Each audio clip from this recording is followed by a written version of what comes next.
I became very aware of what it's like not to have a home. You know, a home, man, is important. No matter how small it is, no matter how bare or meager, at the end of the day, you have the right to be able to say, I'm going home. And I don't care how funky of a day you had, man, if I could just get to my house, I don't care what it looked like. I don't care what the furniture looked like in there, but man, if I could just turn the key and shut the door and be in my house, that's just a moment of relief. I didn't have that. I wouldn't gotten me. Your car's not a home. There ain't no moving around. Once you get in the front seat, you're pretty much there. It was very, very difficult, man, but it put a determination in me too, because I was determined. I was determined to be something. And my dreams of being a TV personality was bigger than, you know, I was homeless, man. I mean, you know, you're in a position where you're going, I got nowhere to go except up. I might as well keep hustling. I was in comedy. I just wasn't making nothing. All the money I was making, I was sending back home to my wife and kids. That didn't last long. She got tired of that real fast. But I couldn't go back to Cleveland because I wouldn't have enough money to drive back down south to perform. One time I drove to the house in Cleveland. I finally got enough money. I drove to the house in Cleveland and everybody was gone. I didn't see my kids for almost 2 years. I ain't see her, nothing. So they just left, boarded up the house. So next thing you know, I'm in a car. I lived there, but it taught me determination, man. I'm a really, really determined person. It also taught me that no matter what happens to you, it ain't over.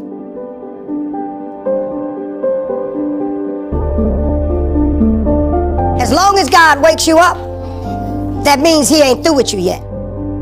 And if he wakes you up, you got a shot to correct it and get it right. And he kept waking me up. So I figured, okay, God wakes you up. That also means that he has something for you that you've yet to receive.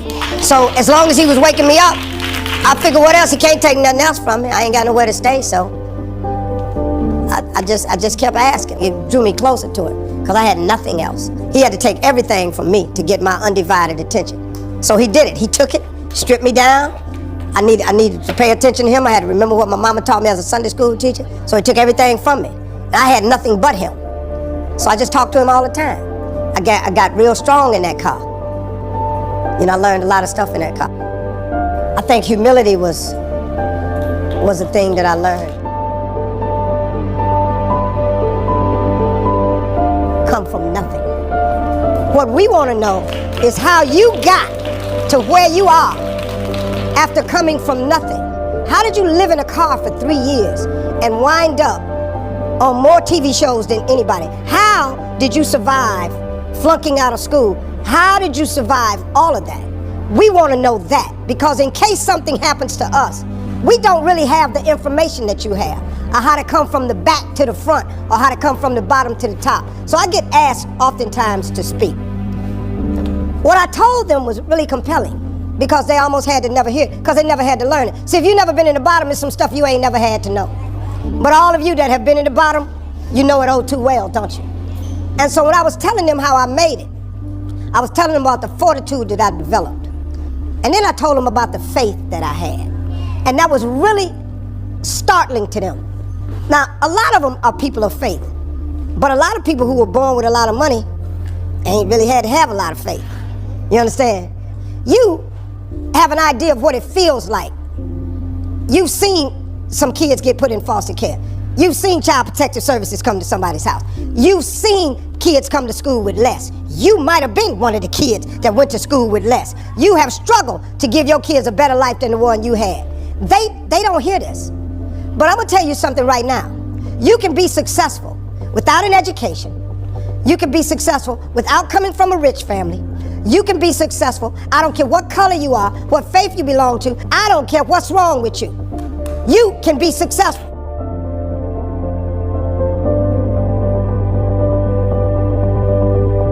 You have got to tie your existence to your creator. If you don't tie who you are to God, I got news for you. You're going to forever struggle. Now, this is what I'm telling you is something you can do today. You ain't got to go to school to get this one. You ain't got to have no meeting with nobody. I'm telling you that if you solidify a relationship with God, you ain't got to ask nobody's permission. You ain't got to check in. He ain't got no line. You can go and form this relationship today, this evening, when you get home.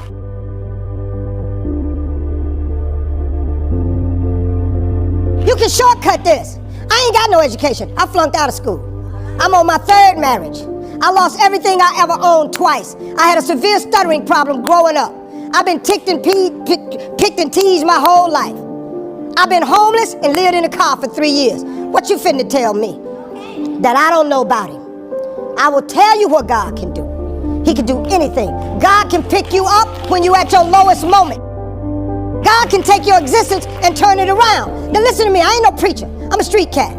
But I got news for you. That's all you got to be. Because you know why? Because there's none perfect. No, not one. There are no perfect people.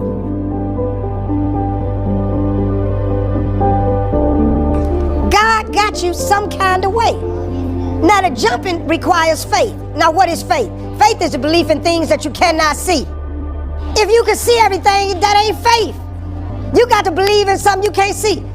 Look, man, when I started in comedy, I did not see this. I didn't see becoming the first African American to host a beauty pageant of any kind. I was the first black headliner to start black radio nights around the country. I done had a machete in my hand on a lot of stuff. I didn't see any of it. But I had this little piece of faith, though, that if I jumped, he would get me, because I was miserable in my life. I didn't like waking up. I ain't have no purpose. I ain't know what I was supposed to be doing. But when on October 8th, 1985, I walked in a comedy club for the first time, signed up for the following week. The following week, a girl took me down there. She said, you got to go to a comedy club. You're the funniest person I've ever met. I never even heard of comedy clubs. I'm 27. I walked in a comedy club. I signed up for the following week. I'm going to sit here and learn. I knew I was funny. I just didn't know what to do with it. They had 10 acts go up. 9 of them went up. I didn't laugh at one joke. I was just sitting there just, man, I wish that was me. Man, they should have said this. Every joke they told, I knew the punchline before they said it, and I wrote a better punchline in my mind, what they should have said. It got to guy number 10, they called his name, he wasn't there. So they kept clapping, and I ran up. Long story short, I won amateur night that night. I won $50. It was a 45-minute drive to my house with this girl named Gladys. I cried 45 minutes. She said, what you crying for? It ain't but $50. I said, no, you don't even understand. I was born tonight. I now know what I'm supposed to do. I went to work the next day, October 9th, and quit my job. I had nothing. I just never gave up. I just kept believing that he was gonna put that air up under them sails for me one day. And finally he put that air up under that wind up under them sails. This ain't your life right here. This life you got right now, this ain't just it. You think this it? God ain't through with you. If God was through with you, he wouldn't wake you up no more. The moment God ain't got nothing else for you, you ain't gonna wake up no more. You lived your last day the day he got nothing. Once you done served your purpose and ran your route, you out. If you do not include God in your life, man, you're making a horrible mistake. You're doing yourself a horrible injustice. You're making this way harder than it's got to be. God really does want to help you. He really does. But he requires that we have a relationship with him. All he wants is a relationship with you.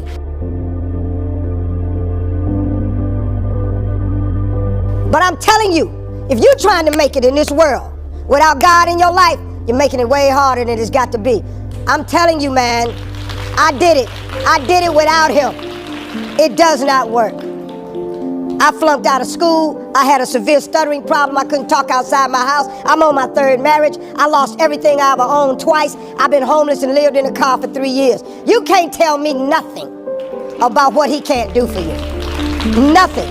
Let me tell you something, man. I've been bottomed out. I'm talking about flat bottomed out. Nothing. I was talking today with my oldest son. He said, man, Dad, every time I hear about something you went through, I just go, how did you make it? I just kept his faith, man. I just kept believing that God didn't bring me this far to leave me. I just kept hearing my mama as a Sunday school teacher saying little scriptures to me. It didn't dawn on me till I got older. I'm telling you, man, I didn't get a car in my name till I was 38 years old. I was 38 before I purchased my first car. 38. Come on, man. I lived in a car for 3 years. I had nothing. But I made a decision, man. I just started talking to God every day. I just started asking him for help, to hear me. If you call God and you ask him to hear you, he hears you. Don't let nobody fool you. come by your house, knock on your door, talking about it ain't no God. You think because somebody say it ain't no God, you think that make it true? God is real, man. Where you think all this stuff come from? How you think this world got formed? How you really think there's cloud formation? Where you think the waterfall come from? Who made all them animals out there? Who you think make that sun come up every day in the east and set in the west? And it ain't nothing you can do about it. Who do you think make the wind blow? You can't do nothing with the wind. You can't stop time. You can't. Who does that? There is a higher power. There is a God. Listen to me. You better get in touch with him. The first way to get focus is to find purpose. The way to find purpose is you must identify what it is that you have to be purposeful in. Right when you are struggling with what to do, who you are, what's your next move, you are in an identity crisis. You are struggling with just who you are. See, you have not discovered who you are. You have to discover who you are in order to move you forward. If no one ever gave you the directions, let me ask you something. When you get up in the morning, you go get in the car or you walk out your door, you have a destination in mind. If you go outside with no destination, what do? You wander around. Once you don't have a destination, you are going to wander around. You cannot get in your car without a destination. Where do you drive? So you are in an identity crisis, the same thing I was in. So you have to find your purpose. If you are in this situation, the solution is the first thing. You have to do the thing that God gave you. You just have to identify your gift. That's the first thing. Until you do that, you can forget it. You'll never find your purpose. You'll never know your mission. You'll never know the reason. So I think we're in an identity crisis. I think you have to identify who you are and what your real gift is and pursue the gift.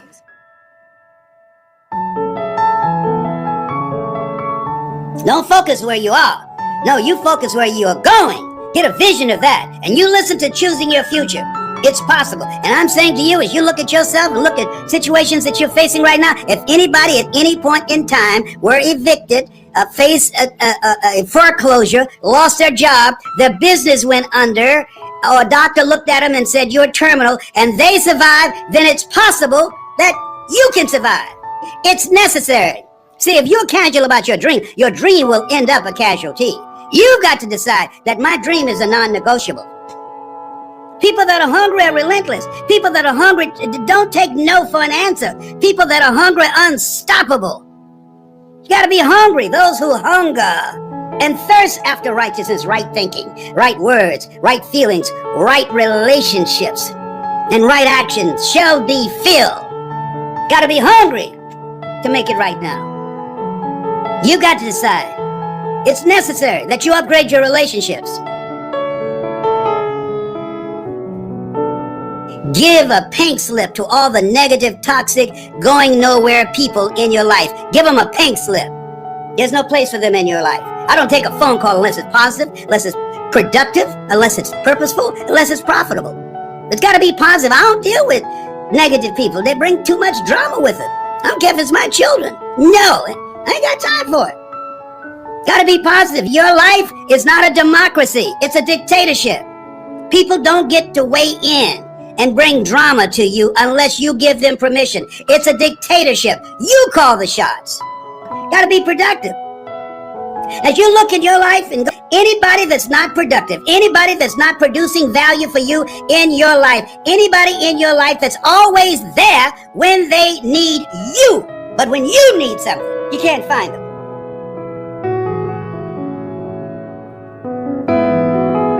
Your gift will make room for you. Put you in the presence of great men.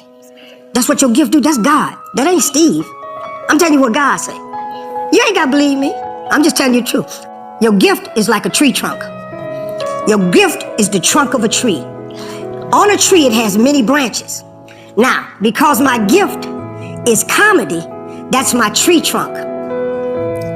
That's what I was made for, the gift. Two things. Your career is what you're paid for. Your calling is what you're made for. So God took this tree trunk and made a lot of branches. Comedy made me a movie, a TV star, a radio star. I can write books. But then what he made me for was to motivate people, to change people's lives by sending me through a process that was so hard for me to overcome. When somebody like you stands up and asks me a question, I know the answer without even thinking, because I've been processed. I've been homeless, so I know exactly what you're feeling. Life is like an elevator. The higher you go up, you got to stop and let some people off. Let go or be dragged. All right? It's necessary that you do that. And it's necessary that you spend time with you, getting quiet, getting still, without developing yourself, without working on yourself, without letting go toxic, negative people, without a clear vision of what you want to manifest in your life. You don't want to do that. No. So you got to work on you. You got to get quiet. Most of us never achieve our greatness. Most of us even don't know who we are because of weapons of mass distractions. Distracted by foolishness. You got to use your time wisely. It's necessary that you get serious about life, that you put your foot down and say, I'm not going to be poor anymore. I'm not going to stay in a relationship where I'm dying rather than living anymore. I'm not going to be a fat blob anymore. No, I'm not going to be unhealthy anymore. No, I'm not going to be on a job where they pay me just enough to keep me from quitting and I work just hard enough to keep from being fired. No, I'm going to live my calling. I'm not mentally fit to have a job. A job is what you get paid for. A calling is what you're made for. I'm going to do that which God made me to do. I'm going to bet on me. I'm going to take a chance on me. You have something special. But you got to put your foot down to discipline yourself. Keep your word to yourself. Honor yourself. Honor the greatness in yourself. This thing called life is serious. You can't be wishy-washy. Becoming successful is a slow process. Developing your greatness is a slow process. But quitting doesn't make it faster. You got to decide. It's necessary that you put your foot down. You said, no, I'm not quitting. I don't care how many no's I get, how many rejections I get. I don't care how many people tell me I can't do it. There's always someone who's dealing with something more hurtful than you, deeper than you, in a situation that's worse than yours. But we only feel our pain, our hurt. And we all are dealing with something different every single day. And you feel your pain is worse than someone else's pain because it's real to you in your life. But there's something I want to tell you today. I don't know why you lost your job. I don't know why your child died. I don't know why you lost your home. I don't know why your marriage failed. I don't know why you lost everything. But what I can tell you is that if you don't give up, if you keep fighting, if you keep pressing, if you keep stepping one foot in front of the other, no matter what it takes, no matter how hard it hurts right now, you press through. You keep running. You keep getting up. You get knocked down, get up again. This thing that we call life is not easy. Every single day can be hard, but it's all in your mindset. You can look at it as being hard, or you can look at it as being a challenge. Any challenge you can overcome. But anything that you look at as failure can keep you down. There's no way to be successful. Develop a plan of action to be here. Create an agenda for your life. I have an agenda for my life. Before I go to sleep at night, what I want to get out of the day. The average person is just trying to get through the day. Before you lay your head down, make sure you know something tonight that you didn't know yesterday, and write out what it is you want to achieve tomorrow. It's necessary that you get serious, that you put your foot down, and that you kick your own behind. You got to look at you and hold yourself accountable, because wherever you find yourself at some point in time, you made an appointment to be there. You're made in the likeness and image of God. You've been given authority and dominion over everything on the face of the earth. And you will never exercise authority and dominion over your life until you exercise authority and dominion over what you are not. We should be ashamed to die until we've made some major contribution to humankind. You know how many people die every day, and 2 weeks later there are no conversations about them because their lives were so inconsequential? Don't you judge yourself based upon your circumstances. Don't you judge yourself based upon what you have lost. Don't ever say, oh, I have lost everything. That's a bold-faced lie. The fact that you can say it, I've lost everything, that's a lie. People who've lost everything can't talk. People who've lost everything are in the cemetery taking a dirt nap. You are still here because of God's grace and mercy. And if you created it once, you can create it again.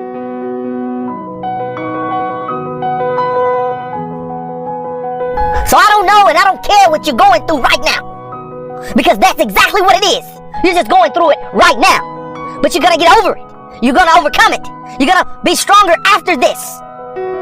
So don't just focus on what you're dealing with or going through right now. Because this moment, this obstacle, it's going to push you. It's going to raise you to another level that you've never seen yourself at before. And once you get there, you'll be able to tell the next person what you went through, what you had to go through. But you survived. You came out better on the other side. Whenever you're down, there's always a way up. But you have to see it and you have to know that you can accomplish any and everything that's put in front of you.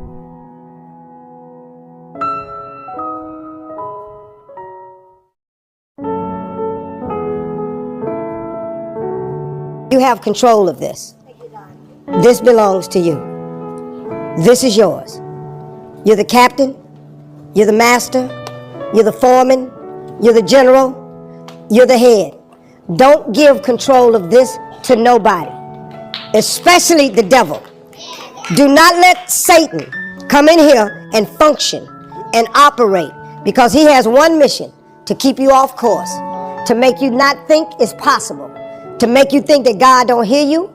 His job is only to destroy you, to make sure that you don't become what God intended for you to become. That's the mission of the devil. Now, if you don't believe in the devil, this conversation ain't for you. If you don't believe in God, this conversation ain't for you. I'm not talking to you. I'm talking to people who are spiritually based.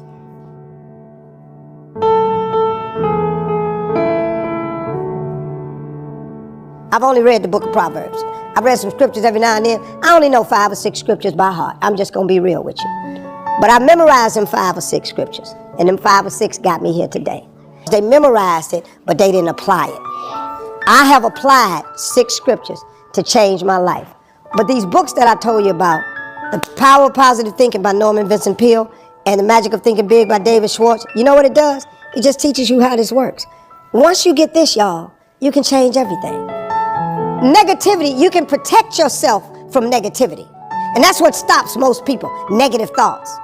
You can coat your mind from negativity. It's a real simple exercise to do. I do it every morning before I walk out the door. So I walk out as a positive person. You know, I get tired sometimes. That's different from being negative, because I get mentally drained from my job at times. But to coat your mind from negativity, the way you can put a coating around your mind is with one simple thing: gratitude. Gratitude erases negativity. I'm going to show you how this works. If you wake up in the morning and you start having negative thoughts, man, this ain't my day. I woke up on the wrong side of bed. I'm tripping. I just don't feel myself. Every time you feel, in the middle of the day, if you feel yourself doing that, stop. Just stop for a second and start going over in your mind everything you have to be grateful for. Not everything you want, everything you already have, because what you have is substantial. You just haven't gone over the list and taken inventory in a long time. But the fact that you can walk, that's a blessing. The fact that you woke up, that's another blessing. The fact that you can see, think, reason, that's another blessing. The fact that you can go somewhere and get yourself something to eat, that's another blessing. The fact that you can go and turn a key and call someplace home, that's another blessing. The ability to dream is a blessing. The fact that you have an opportunity to get it right is another blessing. The fact that you're beautiful, that's another blessing. The fact that you have any measure of health, that's another blessing. And I'm just talking to you, I don't even know you. I could give you 50 things you ought to be grateful for right now. I don't even know you. Start coating your mind with gratitude. It'll change everything for you. Forgive and grow. I had to let that luggage go. You see, your mind is you know, when you go into a service station to get gas, you don't go in there and just start pumping. When you push the lever up, it clears the previous bill. By the same token, if you want to begin to move, you've got to clear your mind of all the unnecessary luggage and baggage that's weighing us down. I couldn't move. I couldn't think about what am I going to do to get out of this situation because I was so concerned about what happened and what he did to me and how bad it was. I was so stuck in that I couldn't even focus on what I should have done. Feeling sorry for myself and angry, and none of that was taking me anywhere. So pretty soon I learned through effort, made a conscious, deliberate, determined effort. I had to let it go. I had to forgive it. Let it go and begin to focus on developing myself. And I say to you, you're going to have people to do things to you. Things are going to happen to you. And the most important thing to do is to harness your will and let it go. And move so you can grow. So you can get on with your life. It doesn't matter about what happens to you. What matters is, what are you going to do about it? What are you going to do now, Les? How long are you going to repeat the same thing over and over and over and over and over again? How many times do we have to hear that? Don't go around telling people what your story is. Everybody has a story. 80% don't care and 20% glad it's you.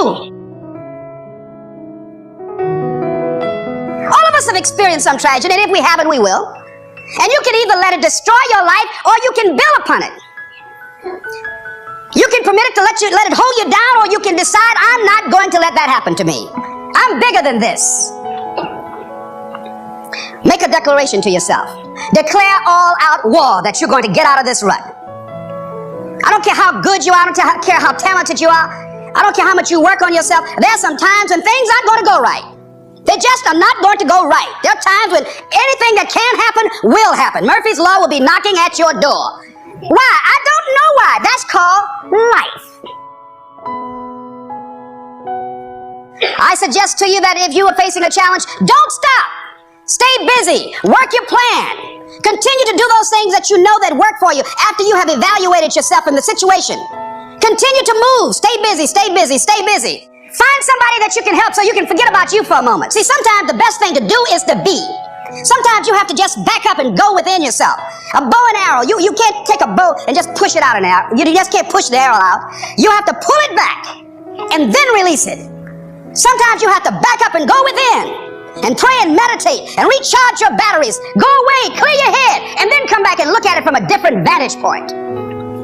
Don't operate while you're under the spell or the effect of what's going on. Next thing is that you've got to activate the thinker in you. Don't allow your emotions to control you. We are emotional, but you want to begin to discipline your emotion. If you don't discipline and contain your emotions, they will use you.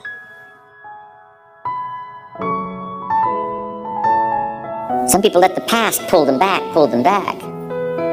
The past can be like gravity if you let it to pull you back. Not just to think about it to get advice from mistakes to carry on for the future. But some people live in the past. They live in the darkness of the past. They live in the mistakes of the past. They live in the discouragement of the past. They didn't make it, and that affects them for the rest of their life, living in the past. So we don't want the future, the past, to pull us back, to live in the past. And all other kinds of things that affect us. It's going to affect us to some extent, but not to the extent that we should be affected by the future. So make this note. Dreams and goals can become magnets. And the stronger the goal, the higher the purpose, the more powerful the objective, the stronger this magnet is that pulls you that direction. Now, not only does your goals and your objectives pull you that direction, here's what they also do. They pull you through. They pull you through all kinds of down days. They pull you through a difficult time. It'll pull you through some winter of your life. Some people get lost in the confusion of the day simply because their goal is not bright enough to pull them through. Faith is the ability to see things that don't yet exist. And that's how things exist. How did this hotel get here? Someone saw it while the property was vacant. You say, well, is it possible to see this hotel when it isn't here? And the answer is yes, of course. If somebody cannot see it when it is not here, then it will never be here. So it's possible to see things that don't yet exist. It's possible to finish something before you start. In fact, it would be a bit foolish to start until you had it finished.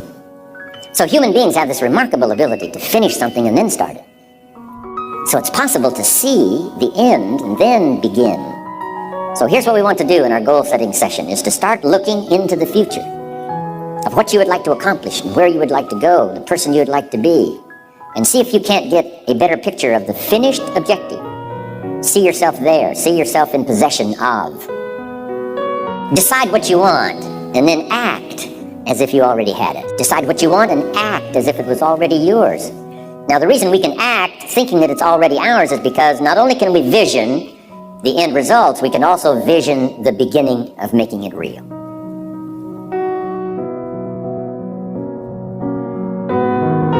You know, weeds don't have to have any encouragement to grow. You don't have to water them. They don't have to get sunshine. They don't have to have fertile ground. They will grow through the cracks of a sidewalk. But if you want to grow orchids or roses or any kind of exotic flowers, there are special processes and procedures you must go through.